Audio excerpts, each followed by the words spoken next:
তাতাফাররাকু, ফারাক সৃষ্টি করবে না, তোমরা এক হয়ে যাবে। যদি বিবাদ সৃষ্টি করো জেনে রেখে দিও তোমরা কিন্তু হেরে যাবে। তোমরা কি হেরে যাবে, তোমাদেরকে শেষ করে ফেলবে বাতিলরা, এইজন্য তোমরা বিবাদ সৃষ্টি করবে না।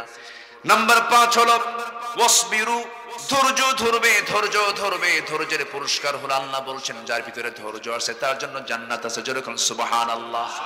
যেরকম পারিবারিক জীবনে ধৈর্যের দরকার আছে না নাই? স্বামী স্ত্রীর মধ্যে দ্বন্দ্ব লেগেছে, এখানে সবচেয়ে বেশি ধৈর্য ধরবে কে? আল্লাহ। আল্লাহর সব দায়িত্ব দিবেন না? এত সুন্দর মানুষ আপনারা, আমি খুবই আজকে মজা পাচ্ছি, আলহামদুলিল্লাহ। অ্যাকচুয়ালি সভাপতি মহোদয়, আমার দিলটা আজকে ভরে গেছে। আমার মন হচ্ছে কি জানেন, আমি আরো ওয়াজ করি, কিন্তু সময় তো নাই। সময় আছে?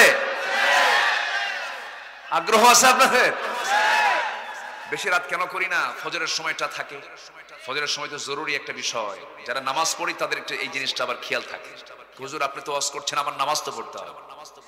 সব দেখেন ঠিক, আমার পক্ষে লোক আছে কিছু, বলি আলহামদুলিল্লাহ। তাহলে স্বামী স্ত্রীর মধ্যে গন্ডগোল লাগছে, ধৈর্য ধরবে সবচেয়ে বেশি কে? স্বামী। হ্যাঁ, এটা যেন মাথায় থাকে। আমার মায়েরা খুব খুশি, হুজুর ভালো করে রাখুন, খুব রাগ। প্রবাসী দেশের বাইরে থাকে, বউটা কত কষ্ট থাকে, প্রবাসে থাকে, তারাও কষ্ট করে। যারা দেশে থাকে, যারা বউ থাকে, তারাও কষ্ট হয়। স্বামী ছাড়া একাকী থাকে, তারাও কষ্ট হয়। প্রবাস থেকে ফোনে কথা বলতে বলতে কি রাগের রাগ, ফোনের মধ্যেই কয় যা, সংসার দরকার নাই, তালাক। আছে না নাই? তালাক টালাক দিয়া আমাদের কাছে দেয় ফোন, হুজুর আপনার ওয়াজ খুব শুনি, হুজুর খুব ভক্ত আপনার। আমি কই মতলব কি কও? হুজুর কাম তো সারছি। কি কাম সারছো? হুজুর একদম মার্ডার কেস। কি মার্ডার কেস? হুজুর বউরে তালাক দিছি এবং শাশুড়ি সহ তালাক দিছি। কে শাশুড়িকে তালাক দিলা মানে কেন? শাশুড়ি কি তালাক হয় নাকি? হুজুর ওটার উপর রাগ বেশি, ওটার জন্যই কর্মকাণ্ড হয়েছে। আবার ঠিক,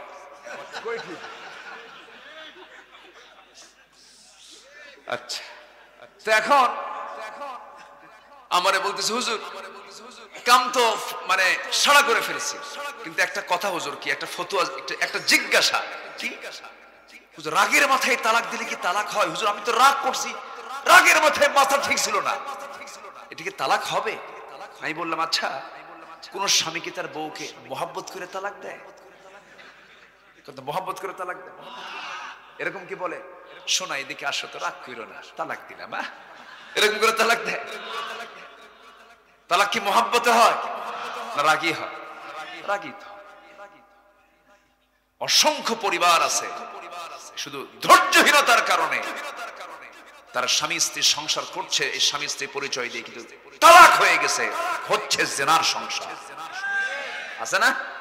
আল্লাহ বলছেন অসবিরু ইন্নাল্লাহ মাআস সাবিরিন, ধৈর্য ধরো আমি তার সাথে আছি। সুবহানাল্লাহ।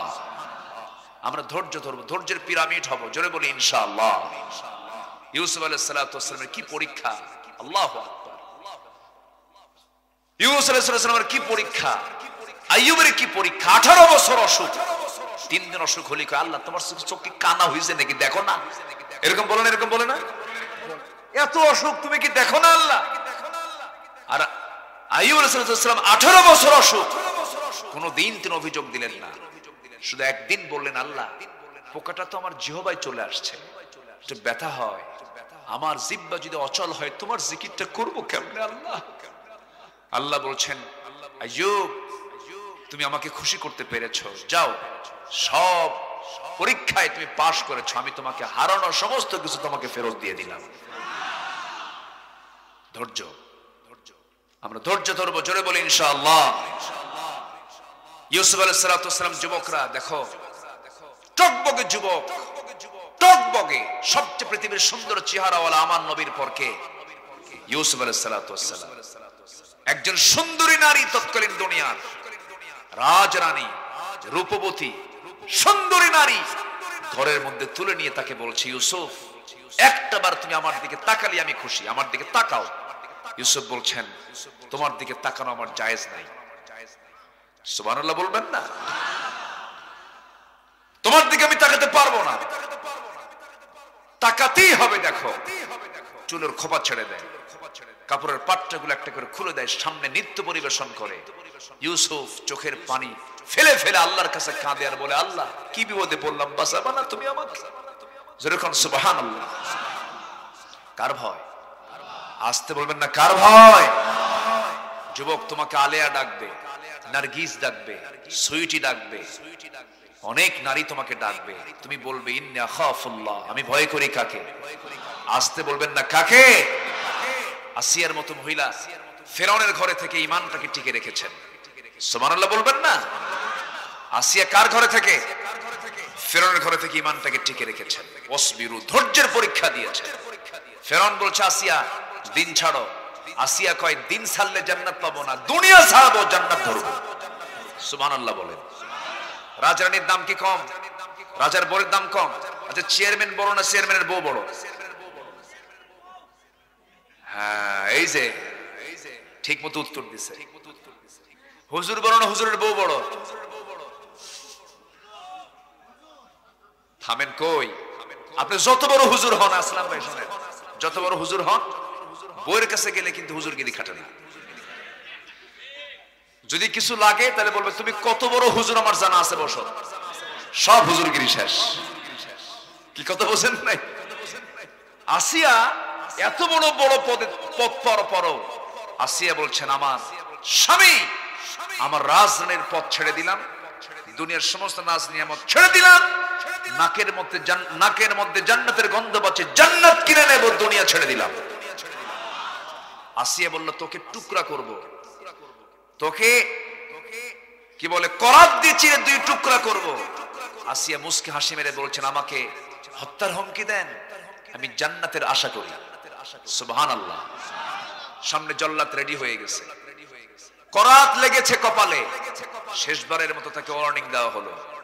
আসিয়া আলাইহিস সালাতু ওয়াস সালাম ধৈর্যের পরিচয় দিয়ে লাস্ট মেসেজ, লাস্ট একটা বাক্য বলেই তিনি শাহাদাত বরণ করলেন। তার লাস্ট বাক্যটা, লাস্ট দোয়াটা আল্লাহ তাআলা কোরআনে উল্লেখ করেছেন সূরা তাহরিমের ভিতরে। তিনি দোয়া করছেন, রব্বি বিনিলি ইনদাকা বাইতান ফিল জান্নাহ ওয়া নাজ্জিনি মিন ফিরআউনা ওয়া আমালিহি। আল্লাহ তুমি আমাকে বানায় দাও তোমার কাছে। কাকে বলতেছে? তোমার কাছে, মানে কার কাছে? তোমার কাছে। ইনদাকা বাইতান, একটা ঘর, ফিল জান্নাহ, জান্নাতের মধ্যে, জান্নাতের মধ্যে তোমার কাছে, তোমার দেওয়ালের সঙ্গে যেন আমার জান্নাতের ঘরটা হয়। কি পরিমাণ আল্লাহকে কাছে টানলে পরে এই রকম করে দোয়া করা যায়। আসিয়া হাসতে হাসতে দুনিয়া ছেড়ে দিলেন, দুনিয়ার সকলকে বুঝায় দিলেন ধৈর্যের পরিচয় দিয়ে ঈমানের পথে এমন করে টিকে থাকতে হয়। ও মুসলমানেরা, তোমরা জেনে রেখো, জোরে বলে সুবহানাল্লাহ। নাম্বার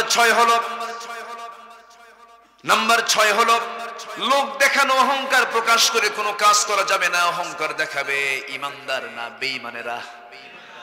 বেঈমানদের ভিতরে কি থাকে? অহংকার থাকে। ইমানদাররা কখনো অহংকারী হয় না। অহংকার আছে যার ধ্বংস আছে, তার বিনয়ী ভাব আছে যার উন্নতি আছে, তার আমরা বিনয়ী হব না, অহংকারী হব। প্রতিশোধ নেব না, ক্ষমা করব। প্রতিশোধ নেব না, ক্ষমা করব। আপনাকে কেউ থাপ্পড় মেরেছে, ব্যক্তিগত আক্রোশ, আপনি তাকে মাফ করবেন, আল্লাহ আপনাকে জান্নাত দিয়ে দিবেন। ব্যক্তিগত বিষয়, কিন্তু দিন নিয়ে, ইসলাম নিয়ে কেউ কোনো কথা বলবে, ছেড়ে দেওয়া যাবে না। এই ক্ষেত্রে আপোষহীন। এই ক্ষেত্রে কি? আপোষহীন। আল্লাহ তুমি সবাইকে কবুল করো। আমার ভাইয়েরা, অহংকার মানুষকে শেষ করে দেয়। ক্ষমতার অহংকার আছে না নাই? আছে না? ক্ষমতার অহংকার কিন্তু আছে। ক্ষমতার অহংকার দেখিয়েছিল ফেরাউন, শেষ করেছেন কে? ক্ষমতার অহংকার দেখিয়েছিল আবু জেহেল, শেষ করেছেন কে? এই জন্য 3টা জিনিস যার মধ্যে থাকবে তার জন্য সর্বনাশ হবে। নাম্বার 1 হলো যে ব্যক্তি কৃপণ হবে। যে ব্যক্তি কি হবে? কৃপণ হবে। নাম্বার 2 হলো নিজের নফসের খেয়াল খুশি মতো যে চলবে সে ধ্বংস হয়ে যাবে। আর নাম্বার 3 হলো অহংকার যে করবে। এই 3টি একটা মানুষের জীবনকে সর্বনাশ করে দেবে। 3টা জিনিস মানুষকে মুক্তি দেবে। কি দেবে? মুক্তি দেবে, নাজাত দেবে।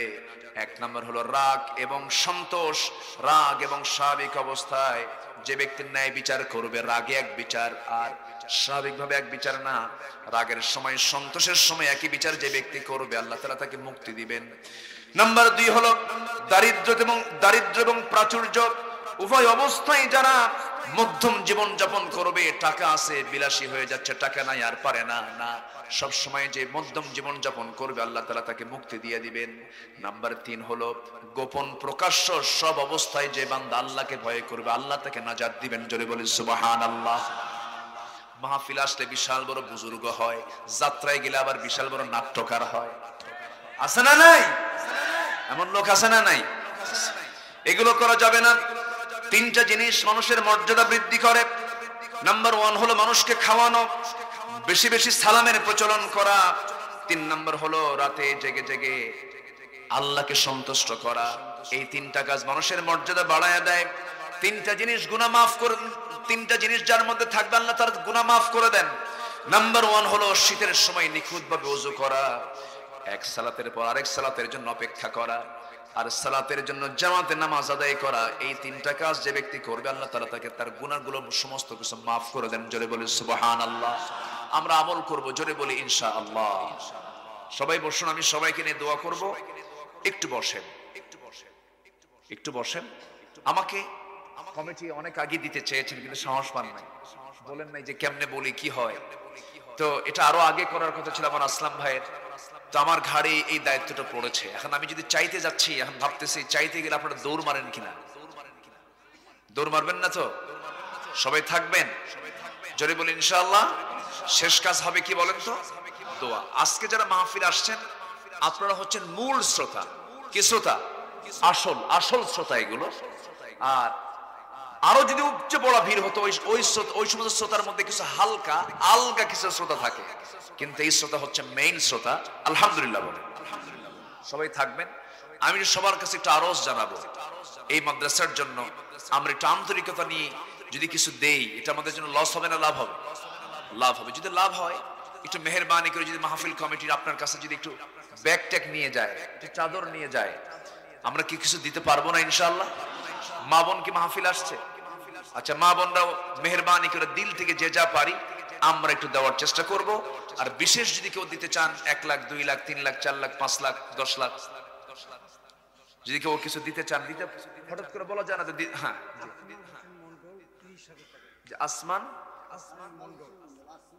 আসমাল ভাই, জি আজমল ভাই, তিনি দিয়েছেন 30,000 টাকা। জোরে বলি মারহাবা। আল্লাহ কবুল করুন। আমি লাখ এই জন্য বললাম, এক মাহফিলে অনেকদিন আগে সিরাজগঞ্জ একটা জেলা, সেখানে বললাম কি আছেন 10,000 টাকা দিবেন। তখন দেখি আমার বাম পাশে একটা লোক চেক লিখে বলতেছে, হুজুর বেশি তো দিতে পারলাম না, 1 কোটি টাকা দিলাম মাত্র। সেদিন থেকে নিয়ত করছে আল্লাহ জীবনে আর 1000 কব না, এই জন্য লাখ দিয়ে শুরু করছে। তো যে যা পারি আমরা সবাই দেবো ইনশাআল্লাহ। আল্লাহ তুমি সবাইকে দিল থেকে দেওয়ার তৌফিক দাও। কে আছেন? আমরা সবাই দেব, আমরা আন্তরিকতা নিয়ে দেবো ইনশাআল্লাহ। যে ব্যাগ কি যাচ্ছে? ব্যাগ কোথায়? একটু ভলেন্টিয়াররা একটু ব্যাগ নিয়ে আসো না।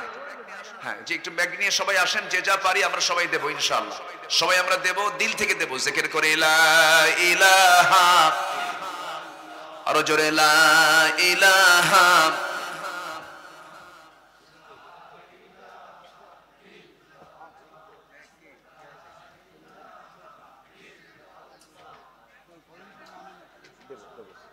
জি, লোকগুলো এত ভালো, আলহামদুলিল্লাহ, খুব আন্তরিক, খুবই সুন্দর। জি, জোরে সোরে লা ইলাহা। ব্যাগ নিয়ে নামেন ভলেন্টিয়াররা, ব্যাগ নিয়ে নামেন, যে যা পারি আমরা সবাই দেবো ইনশাআল্লাহ। আর যারা বিশেষ কিছু দান দিতে চান নিয়ত করবেন, আগে নিয়ত করে আমরা দেবো। জোরে বলি ইনশাআল্লাহ। আল্লাহ তুমি সবাইকে দিল থেকে দেওয়ার তৌফিক দাও। জোরে বলি আমিন। জিকির করে সুবহানাল্লাহ আলহামদুলিল্লাহ।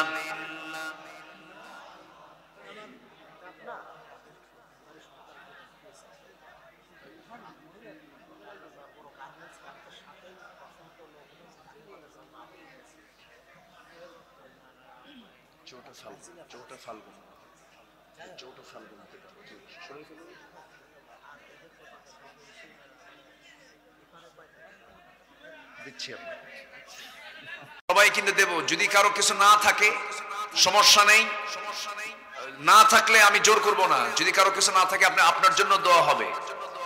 যদি কারো কাছে কিছু না থাকে সমস্যা নেই, তবুও সবাই বসেন, আমরা যে যা পারি আমরা দেব ইনশাআল্লাহ। যদি কারো কিছু কিছু নাও থাকে, যদি বিড়ি থাকে বিড়িও দেন, তাও দেন।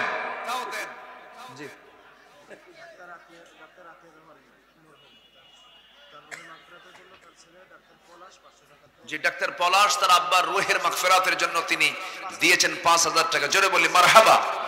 আল্লাহ কবুল করুন, নেক নিয়ত মঞ্জুর করে আব্বা আম্মাকে মাফ করো। জোরে বলি আল্লাহুম্মা আমিন। আর কে আছেন আমরা দিল থেকে দেব? আল্লাহ তুমি সবাইকে দিল থেকে দেওয়ার তৌফিক দাও। জোরে বলি আমিন।